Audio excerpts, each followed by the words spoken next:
What's up, sunshine? Hope you're having a great day so far. Smell the flowers and cool the soup. We've got a great show for you today, so grab your lunch pail, put your hard hats on. It's time to get to work. The best 10 minutes of news starts now. We begin with an update from NASA about an asteroid that was once thought to be on a collision course with Earth. The space rock known as 2024 YR4 is about the size of a building. When it was discovered in late 2024, scientists estimated it could hit our planet in December of 2032. While the odds were low, a 3.1% chance, it was still the riskiest asteroid scientists had ever observed. But now, some good news, at least for us Earthlings. After some serious space detective work with telescopes like the James Webb, scientists believe YR4 might take a detour and instead collide with another target, the Moon. So, will we feel it? Will we see it? And when this asteroid possibly touches down, will it affect the Earth's orbit? Our Ashley Strickland explains. The Moon could soon have another iconic crater. It will be the largest asteroid hit the Moon within, we think, about 5,000 years. It will carve out a crater about a mile across. A recently discovered asteroid, dubbed 2024 YR4, was originally thought to be a threat to Earth 7 years from now. New data suggests our planet is safe, but the Moon isn't out of danger. So there's about a 4% chance that it could hit the Moon. And that uncertainty will be removed the next time we can see it, which will probably not be until 2028. Essentially, the sun is preventing us from seeing it right now. 2024 YR4 is almost 200 feet across and could leave an impression on the Moon similar in size to the meteor crater in Arizona. So if YR4 strikes the Moon on the near side so that we can see it, there should be a bright flash, and then those small moon rocks essentially will fall into the Earth's atmosphere, where they will produce a brilliant meteor shower. There is no real danger to Earth, but it could impact our satellites and would put any astronauts exploring the Moon under NASA's Artemis program at risk. NASA's Artemis program, you may remember, is the years-long effort to return humans to the Moon for the first time in 55 years. In mid-2027, the third phase of the program intends to send the first humans ever to explore the Moon's south pole. And then, at a date to be determined, Artemis 4 will debut the very first lunar space station, where astronauts will be able to live and work from the Moon, with the end goal of preparing a human mission to Mars. Back here on Earth, an incredible discovery from an ancient civilization in Hawaii that experts believe goes back more than 1,000 years. Petroglyphs, or lava rock engravings, have recently resurfaced in the basalt rock beds along the Honolulu shoreline. We're talking something like it was straight out of Moana. Experts believe the images likely depict records of births and other significant life events of the native tribes who lived there. They tend to tell the mo'olelo, or a story of the place. We're just guessing that this one was more than likely for agriculture. An Army report cataloged 26 of these ancient etchings spanning about 131 feet of the beach. The largest petroglyph discovered on this beach is more than 3 feet tall. One resembles a parent and child. They're still here. You know, that's the first thing that I can think of is our kupuna is definitely still here. Pop quiz, hot shot. What's the #1 product manufactured in China? Plastic toys, electronics, pork, or shoes?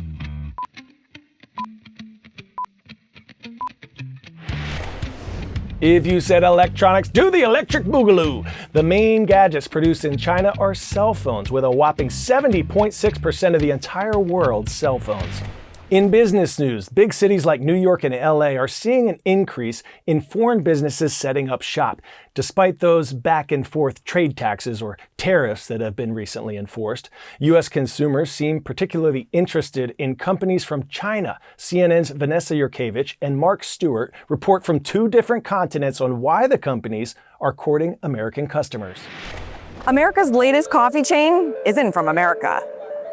It's from where I live. Luckin Coffee is from China. Luckin just opened its first 2 locations right here in New York City. They are huge in China. Here in China, Luckin overtook Starbucks back in 2019. Right now, it has about 22,000 stores across the country.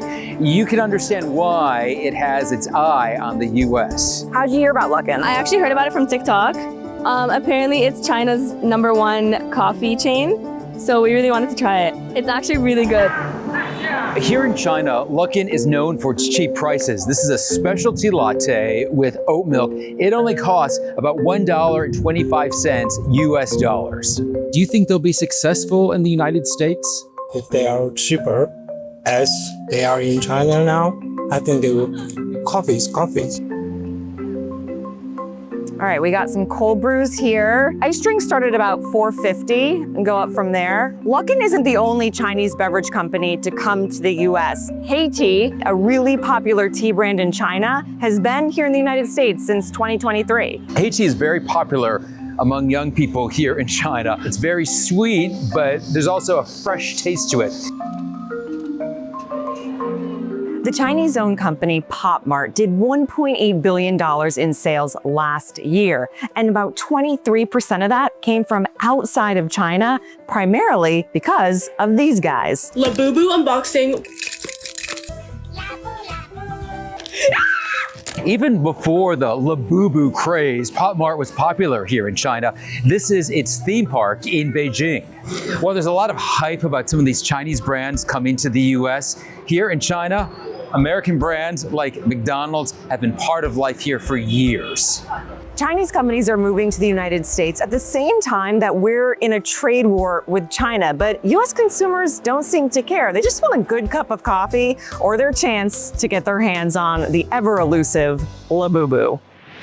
All right, we are taking you on a field trip to the city that's taking the third spot on our list of America's best cities to visit in 2025, Asheville, North Carolina.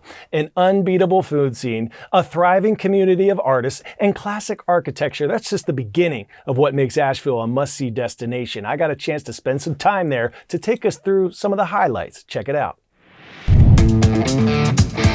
Welcome to Asheville, North Carolina. Months after Hurricane Helene's devastation, this mountain town is on the rebound.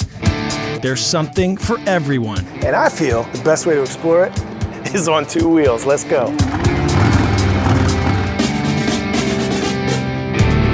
The 8,000-acre Biltmore Estate is the largest privately owned home in the country.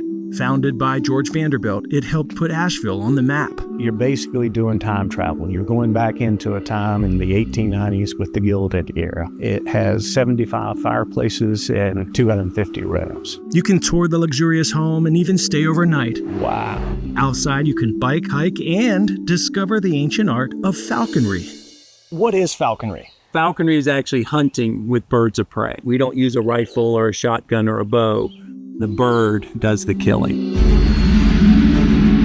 We're never this close to birds of prey. To have someone handle them, they look at these birds differently.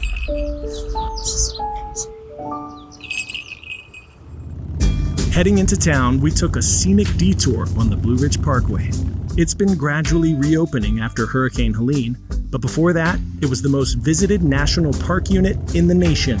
It's 469 miles of uninterrupted motor road. This park was designed by landscape architects that thought, if I come around this corner, what would be a beautiful vista to see? And so there was a lot of thought that went into what that total experience would be like on the Blue Ridge Parkway. After a day in Asheville, we barely scratched the surface. But if you ever find yourself here, your best bet is to just take the plunge.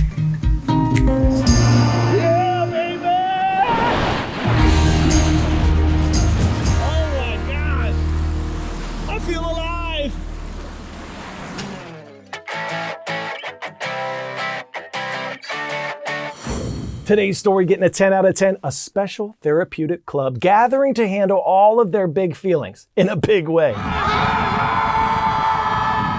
That's one way to smell the flowers and cool the soup. Meet Scream Club Chicago, a group of people meeting up each week on a beach of Lake Michigan, where people can let it all out without judgment. We've had a lot of change in our life lately, and my daughter's been feeling a lot of feelings, and I feel like it's a really good thing for her to see grown-ups handling all their sad and hard feelings in a really healthy way. First, participants take deep breaths. Then, into the water, they toss biodegradable pieces of paper where they've written down their frustrations. Then, they scream.